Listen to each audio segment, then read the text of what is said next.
بناوی خۆی گەورە و مێهرەبان کوردستانیانی خۆشەویست داواتان لێ دەکەم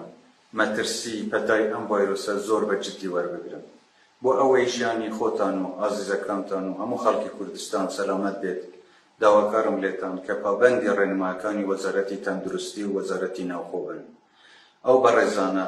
لە پزیشک و فەرمانبەر و پۆلیس و ئاسایش و هەموو ئەوانەی لە خەتی پێشەوان و خزمەت دەکەن بۆ ئەوەی ئێوە سەلامەت بن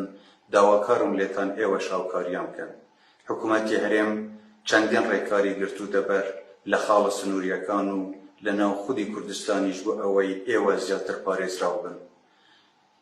قەدەغەی هاتوچۆ تا 1/4 درێژکراوەتەوە داواکارم لێتان لە ماڵەکانتان بمێننەوە و پەیوەندیەکانتان سنووردار بکەن تکاتان لێ دەکەم سەرپێچی ئەو ڕێنمایانە نەکەن چونکە نەک تەنیا ژیانی خۆتان ژیانی هەموو ئازیزان و خەڵکی کوردستانیش دەخەنە مەترسیەوە هیوادارم بەیەکەوە بتوانین ڕووبەڕووی ئەم پەتایە بوەستینەوە و نەیەڵێن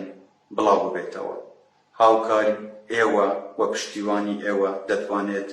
ڕێگە لە بڵاوبوونەوەی ئەم پەتایە بگرێت پشت بەخوا و هەموومان بەیەکەوە دەتوانین ڕووبەڕووی ئەم پەتایە ببینەوە هیوادارم هەمووتان سەلامەت بن و کوردستانیش سەلامەت بێت